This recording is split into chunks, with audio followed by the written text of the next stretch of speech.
Hiram দাখর দাখর দানদা হইলু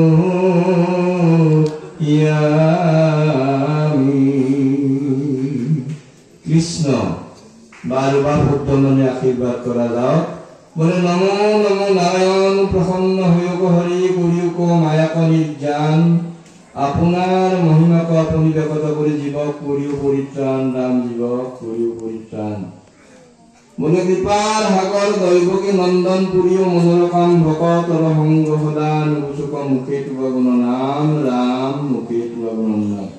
আৰু মোৰ মাধৱ পুৰুষৰ নাম গোৱাত কৈছে বোলে মাধৱ মাধৱ নাম মচনত উচ্চৰয় মাধৱ মাধৱ হৃদয়ত নিৰন্তৰে সাধুৱে মাধৱ মাধৱ নাম উচ্চৰয় সমস্ত কাৰ্যত। আজি কাতি মাহৰ শেষ দিন আৰু পূৰ্বৰে পৰা এই পালন কৰি অহা দানৱৰ সন্মুখত নাম ভাগি এইবেলিও আজিৰ অন্তিম দিনটো তেনেধৰণে উপস্থাপন কৰা হৈছে। চেনিৰ নৈবেদ্য আগবঢ়াই ইয়াতে সকলো বস্তুকে বোলান্দি মাতি আনি থিয় নাম ভাগি সম্পন্ন কৰিছে। এইখিনি কৰোঁতে গাওঁতে বাওঁতে বা সুসঞ্চল হয়তো ইগিদি গৈছে নহবৰ নাই। আৰু উদ্যোক্তাসকলেও মোৰ বুলি জিয়তি যদি বাক্যে আসনে দখনে বাক্যে বচনে কৰবাৰ ওপৰত হৈছে নহবৰ নাই। আৰু সেই অসমস্ত অপৰাধ মোৰ ভগৱন্ত প্ৰভুৱে মৰিখন কৰে। বোলে সহস্ৰহয়াতি অপৰাধ দিনে ৰাতি কৰি আছো মই মোৰ জন আমি তো কৃপা দাকে মানি জগবাস সমিওক শ্ৰী মধুদন হৰি। এই যে পবিত্ৰ কাতিমহীয়া নাম ইয়াৰ এটা হাজাৰ বছৰৰ তাৎপৰ্য আছে। মোৰ স্বয়ং ভগৱান কৃষ্ণই যেতিয়া গোপিনীৰ বস্ত্ৰহৰণ কৰিছিল ভাগৱতত আছে। আৰু সম্পূৰ্ণ বিবস্ত্ৰ হৈ বস্ত্ৰহৰণ কৰোঁতে যেতিয়া বস্ত্ৰ খুজিছিল বুজতে এখন হাত ঢাকি ঢাকি ঢাকি ঢাকি বস্ত্ৰ খুজিছিল। তেতিয়া কৈছিল যে তোমালোকে এতিয়াও মায়া মোহ এৰিব পৰা নাই, গতিকে এতিয়া তুমি এই বছৰ তুমি নোপোৱা। মই অহা বছৰ মই প্ৰত্যেক বছৰে কাতি মাহত মই পদ্মপুৰাণতো আছে যে ভগৱন্ত এই কাতি মাহৰ 1 তাৰিখৰ পৰা এই আজিলৈকে জলত থকা বুলি কৈছে। আৰু সেয়ে তোমালোকে সেই জলত নামি ব্ৰত কৰিবা আৰু ব্ৰত কৰাৰ পিছতহে মই তোমালোকে মোক পাবা। আৰু সেই গোটেই কাতি মাহটো এই 1600 সহস্ৰ গোপিনীয়ে পানীত নামি এই ভগৱন্তক জপ কৰিছিল। আৰু এই যিটো পুণ্য মাহ, গতিকে এই সমগ্ৰ পুণ্য মাহটোৱে সকলো আমাৰ বৈষ্ণৱ ধৰ্মাৱলম্বীসকলৰ কাৰণে প্ৰিয়।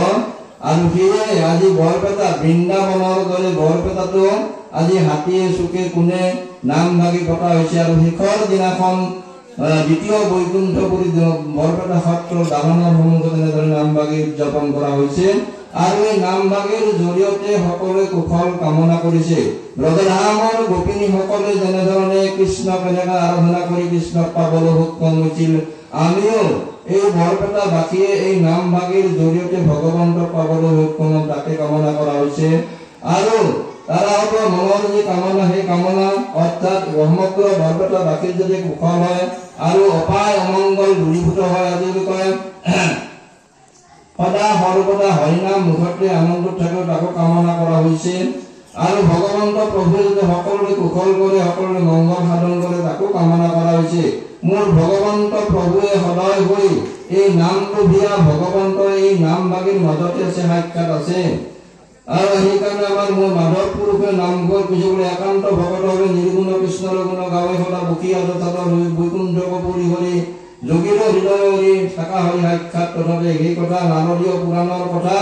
আৰু নাৰদীয় পুৰাণটো নাৰদে ভগৱন্ত প্ৰভু কৃষ্ণ সুধিছিল যে তুমি বৈকুণ্ঠক মই বিচাৰি গৈছিলো, বৈকুণ্ঠক নাপালো। তেতিয়া কৃষ্ণ উত্তৰ দিছিল যে হে নাৰদ নাম চিষ্টামি বৈকুণ্ঠে যোগী নাম হৃদয়ং নচ যত্রমদ ভক্তা গায়ন্তি তত্ত্বরিস্তুতি নারদ। হে নারদ মই যোগীনীলত নাথাকো, বৈকুণ্ঠ নাথাকো, মই মোৰ ভক্তসকলে মোৰ য'ত নাম গুণ জপ কীৰ্তন কৰে তাতেহে মই থাকো। গতিকে আজি এই তিনিটা নামদলক মাতি আনি উৎসৱ ধ্বনিৰে ইয়াৰে নাম ভাগি গোৱা হৈছে আৰু এই নামৰ ধ্বনি যলৈকে গৈছে সেই ঠাইলৈকে পবিত্ৰ হৈছে আৰু মোৰ ভগৱন্ত প্ৰভু ইয়াতে সাক্ষাৎ আছে। আৰু এই সাক্ষাৎ ভগৱন্তই সকলোকে কৃপা কৰিব আৰু তেওঁ সমস্তৰে মনৰ যি কামনা সমস্ত কামনা পূৰণ হ'ব আৰু ভগৱন্তই সকলোকে সুখৰে ৰাখিব, সকলোৰে মংগল তাকে কামনা কৰাইছে। সৰ্বশেষত সবাৰো মংগল কামনা কৰি শ্ৰীকৃষ্ণৰ পাদ পংকজ ঘুমুৰি নামৰ মুখে আশীৰ্বাদ কৰা হৈছে। জয় কৃষ্ণ কীৰ্তি উচ্চস্তৰে হৰি বল হৰি বল হৰি বল। জয় দুজনা গুৰু কীৰ্তি উচ্চস্তৰে হৰি বল হৰি বল হৰি বল। জয় ৰাম বোলা, বাপুকৰ কেনে বোলা, আয়কৰ কেনে বোলা, সেইফালে ভাল কৃষ্ণ।